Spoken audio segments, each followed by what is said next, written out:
ராம் ராம். வாழ்க வளமுடன். Voice of காஞ்சி நேயர் அனைவருக்கும் இனிய மாலை வணக்கம். இன்னைக்கு பிரார்த்தனை, நம்மளுடைய பிரார்த்தனை என்றைக்குமே வீண் போகாது. நம்ம சின்ன வயசில் நம்ம குடும்பங்களில் நம்ம அம்மா அப்பா பண்ணுற விஷயங்கள் எல்லாம் பார்த்துட்டே இருப்போம். அதில் பிரார்த்தனை அப்படிங்கிறது ரொம்பவே இன்றியமையாதது. கார்த்தால படுக்கையை விட்டு எழுந்த உடனே என்ன பண்ணுவோம்? எல்லாரும் உள்ளங்கையை பார்ப்போம், பெரியவா படத்தை பார்ப்போம், சுவாமி படத்தை பார்ப்போம், கண்ணாடியில் நம்ம முகத்தையே பார்ப்போம், பசுமாடு எங்கேயானு தெரியறதான்னு பார்ப்போம். அது வெளியில் போனால் பசுமாடு பார்ப்போம். வீட்லேயும் கண் எதிர்க்க ஒரு பசுமாடு ஒட்டி வச்சுக்கிட்டு பார்க்குறவாள்லாம் இருக்கா. அதில் 30 கோடி தேவர்கள் இருக்கா இல்லையா? அந்த மாதிரி யார் யாருக்கு எது எதில் இஷ்டமோ அதை பண்ணுவோம். அது ரொம்ப விசேஷம். இந்த பிரார்த்தனையை பற்றி ஒரு அப்பா தன்னுடைய பையனுக்கு எப்படி சொல்கிறார்? ஒரு ஊரில் ஒரு அப்பா, அந்த அப்பா மெடிக்கல் ஷாப் வச்சுருக்கார், மருந்து கடை. அந்த மருந்து கடையில் நல்ல வியாபாரம். அவர் ரொம்ப நேர்மை, அன்பு, பாசம், இரக்கம், எல்லா குணமும் நல்ல குணங்களும் அவர்கிட்ட இருக்கும். அவர் கடையில் ஒரு கிருஷ்ணரோட படம் விக்கிரகம் வச்சு தினம் பூஜை பண்ணுவார். கடையை ஓப்பன் பண்ணுறதுக்கு முன்னாடி இன்றைய பொழுது நல்ல பொழுதாக போகணும் அப்படின்னு சொல்லிகிட்டே எழுந்துப்போம் படுக்கையை விட்டு. நாமளும் ஹரி ஹரி ஹரி, நாராயணா, கேசவா, மாதவா அப்படின்னு சொல்லுவோம். அந்த படத்தை தினம் அவர் ஒரு தடவை தொடச்சி தூப தீபம் காட்டி சந்தனம் குங்குமம் வைக்கிறது அவரோட நித்திய வேலை. 2 கல்கண்டு 2 திராட்சை என்ன இருக்கோ அதை வச்சு பகவானை கும்பிடுறது தான், ப்ரேயர் பண்ணுறது அவருடைய வேலை. இதிலெல்லாம் அவர் பையனுக்கு அவ்வளவு ரொம்ப பெரிய நம்பிக்கையெல்லாம் கிடையாது. ஆனால் அப்பா பண்ணுறதை எட்டி இருந்து பாப்பான். அந்த கடையில் அவன் படிப்பு ஸ்கூல் முடிச்சுட்டு வந்த உடனே அப்பா கூட கொஞ்சம் டைம் ஸ்பெண்ட் பண்ணுவான். ரொம்ப நல்ல பையன். அவனுக்கும் அப்பா கிட்ட இருக்கிற குணங்கள் அப்படியே இருக்கும். இரக்கமாக இருப்பான், பாசமாக இருப்பான், நல்ல பையனாக இருப்பான், எல்லாருக்கும் அன்பானவனாக இருப்பான், உதவுவான். இதெல்லாம் முக்கியமான பண்பு இல்லையா? அந்த மாதிரி நல்ல பண்பு உள்ளவனாக இருக்கான். அப்போது அந்த பையன் என்ன சொல்கிறான், இவங்கிட்ட போய் நாம் கடவுள் நம்பிக்கை அவனுக்கு கிடையாது, அதனால் இதில் போய் நம்ம டைம் வேஸ்ட் பண்ணி நமக்கு சொல்ல வேண்டாம், வாதாட வேண்டாம் அப்படிங்கிறது அப்பாவோட எண்ணம். சரின்னு விட்டுடுறார். அவனும் ஸ்கூல் முடிச்சுட்டு தினம் அப்பாவுக்கு உதவி பண்ணுவான். காலை மாலை 2 வேளையும் 1/2 மணி 1 மணி நேரம் இருந்து பேசி அப்பாவுக்கு ஹெல்ப் பண்ணிட்டு அந்த மருந்து இருக்கிறதெல்லாம் இடமெல்லாம் தெரிஞ்சுட்டு உதவி பண்ணுவான். அப்பாவுக்கு நாளுக்கு நாள் வயசாகிட்டே இருக்கு. இவனும் நல்ல பையனா, பண்புள்ள பையனா இருக்கிறதுனால இந்த நம்பிக்கை ஒன்று மட்டும்தானே இல்லை அவனுக்கு, கடவுள் நம்பிக்கை, அதுவும் தன்னால் கிடைக்கும் அப்படின்னு அவரும் நினச்சிக்கிறார். தினம் போதனை பண்ணுவார். ரொம்ப ஆர்கியூ பண்ணுற அளவுக்கு இல்லை, ஜென்டிலாக என்ன சொல்லணுமோ சொல்லிட்டு விட்டுருவார். இவருக்கு நாள் ஆக ஆக வயசாகிட்டே இருக்கு இல்லையா? இவனும் படிப்பை முடிச்சுட்டு நம்ம அப்பாவோட கடையவே பார்த்துக்க, அப்பாவுக்கு உதவியாக இருப்போன்ட்டு வந்துடுறான்.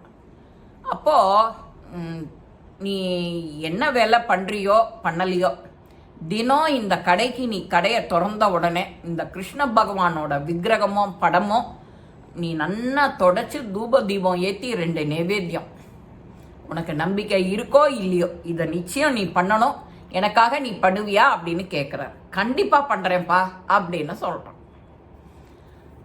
அவருக்கு ரொம்ப சந்தோஷமாயிடுது. பையன் நல்லபடியாக இதை செய்ய ஆரம்பித்தாலே போகிறோம், தானே பக்தி வந்துடும் அப்படின்னு அவர் பிரார்த்தனை பண்ணிக்கிறார் கிருஷ்ணங்கிட்டையும். அப்பா, நான் போயிட்டாலும் என் பையனை நீ தான் பார்த்துக்கணும் அப்படின்னு கிருஷ்ணங்கிட்ட சொல்கிறார். அப்பாவுக்கும் வயசாகிட்டே இருக்கிறதுனால உடல் பலகீனம் ஆறுது, திடீர்னு உடம்பும் சரியில்லாத போய்டுறது, இறந்தும் போயிடுறார் நாளடைவில். அப்போது அந்த பையன் அப்பா போயிட்டாலேன்னு வருத்தப்படலை. அப்பாவோட புத்திமதி, அறிவுரை எல்லாம் நமக்கு இருக்குது, நாம் அப்பா நமக்கு என்ன சொல்லியிருக்காளோ அதை அப்படியே ஃபாலோ பண்ணணும்னு அந்த கிருஷ்ணன் படத்தை தினம் காலையில் அதை தொடச்சி அந்த இடத்த தூப தீபம் காட்டி நிவேதனம் வைப்பான். பண்ணின உடனே இந்த பையனுக்கு அன்றைக்கி பொழுது நல்ல பொழுதாக போயின்றது. ஒரு நாளைக்கு திடீர்னு ஒரு பெரிய மழை.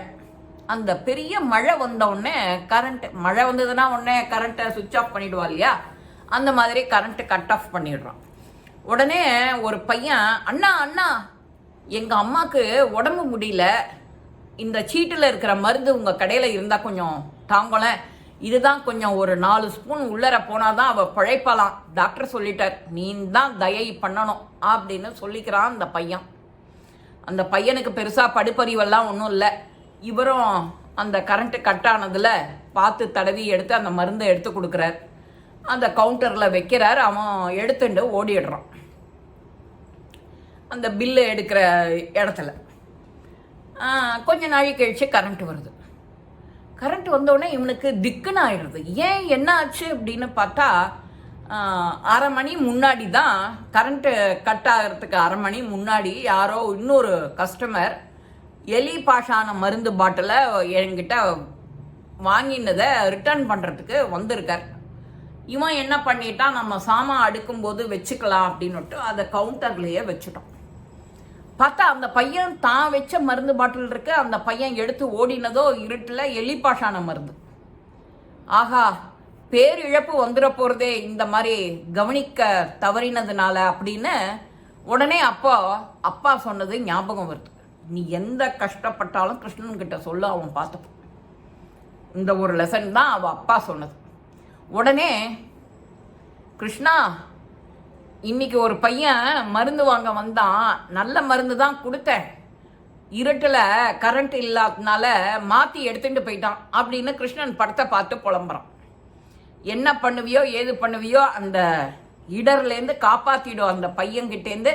அந்த பாட்டில் மருந்தை உண்ணாத படிக்கு நீ அந்த பையனோட அம்மாவையும் காப்பாற்றிடும், பையனையும் காப்பாற்றிடும் அப்படின்னு இவன் வேண்டிக்கிறான். வேண்டினது தான் தாமசம். அந்த இருட்டில் மழை கொஞ்சம் நின்ன உடனே ஓடி வரான். அண்ணா அண்ணா நீ கொடுத்த மருந்து இன்னொரு பாட்டில் இருந்தா கொடு, நான் சேத்துல வழிக்கு விழுந்துட்டேன், அந்த பாட்டில் உடஞ்சி போயிடுது அப்படின்னா. அப்போ இவனுக்கு சடேர்னு கண்ணில் ஜலம் கொட்டுறது. கிருஷ்ணா நீ காப்பாத்திட்டியே அப்படின்னு நமஸ்காரம் பண்ணுறான். அப்போதான் நினப்பு வருது, நம்பிக்கை வருது. கடவுள் என்ன நீ உண்மையா பிரார்த்தனை பண்ணியிருந்தாலும் நிறைவேறும், உன்னோட பிரார்த்தனை என்னைக்கும் வீண் போகாது அப்படின்னு சொல்ல வர. அவன் சொன்ன உடனே அந்த ஒரிஜினல் மருந்தை எடுத்து கையில் இந்த பையன் கையில் கொடுக்குறான். அப்பா இதுதான் உங்கள் அம்மாக்கான மருந்து, இதை எடுத்துட்டு உடனே ஓடு, ஜாகிரதையாக போ, கீழே போட்டுடாம போ, உடனே கொடு, அம்மாவுக்கு தேவலையாயிடும், எழுந்து வந்துடுவா அப்படின்னு இவன் 2 அன்பான வார்த்தை சொல்கிறான். பாசிட்டிவான வார்த்தை வேணும் இல்லையா இந்த காலத்துக்கு, அது இருந்தாலே பெரிய விட்டமின்.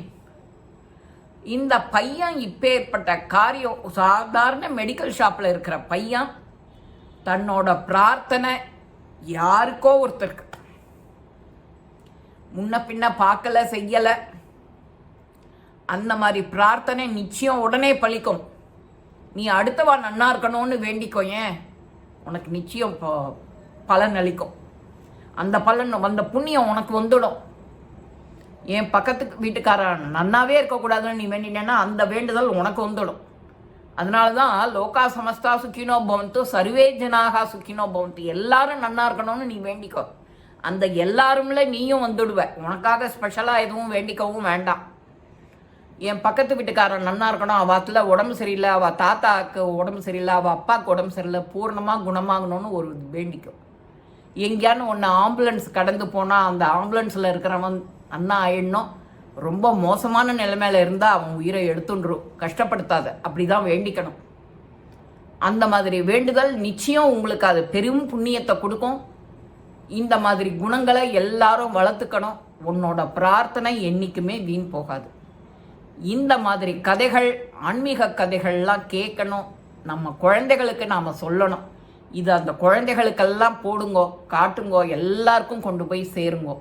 இந்த பதிவு வழக்கம் போல் உங்கள் எல்லாருக்குமே பிடிச்சிருக்கோம். லைக் பண்ணுங்கோ, ஷேர் பண்ணுங்கோ, பெல் பட்டனை கிளிக் பண்ணுங்கோ, சப்ஸ்கிரைப் பண்ணுங்கோ, கமெண்ட்ஸ் பாக்ஸில் கமெண்ட்ஸ் போடுங்கோ. ஸ்ரீ மகாபெரிவா திருவடிகளே நல்லதே நடக்கும். ஆனந்தமாக இருப்போம் நண்பர்களே. வாழ்க வளமுடன்.